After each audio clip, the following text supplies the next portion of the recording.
बिस्मिल्लाहिर्रहमानिर्रहीम। अस्सलाम वालेकुम नाज़रीन, मैं हकीम मोहम्मद शहबाज़ हूँ। आप यूट्यूब चैनल देख रहे हैं। इस वीडियो में हम बात करेंगे खुरमा खजूर के हवाले से, खुरमा किसे कहते हैं। तो नाज़रीन, नबी पाक सल्लल्लाहु अलैहि वसल्लम ने फरमाया कि अपनी बीवियों को ताज़ा खुरमा खिलाओ, अगर ताज़ा ना हो तो खुश्क खजूर जो है खिलाओ।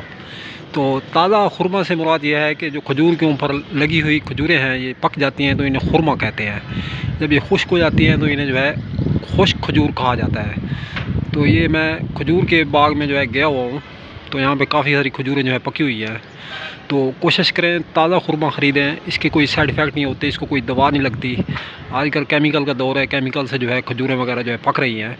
तो ये बग़ैर केमिकल के है, देसी है, हर्बल है, ऑर्गेनिक है, इसके कोई साइड इफ़ेक्ट नहीं है। तो ये खजूर जो है काम में लाएँ, इस्तेमाल करें और हमें दुआ में याद रखें। अब तक के लिए इतना ही, तब तक के लिए अपना भी ख्याल रखें। और इस फेसबुक पेज और यूट्यूब चैनल का भी तो दोस्तों हम मिलें किसी भी नई वीडियो के साथ।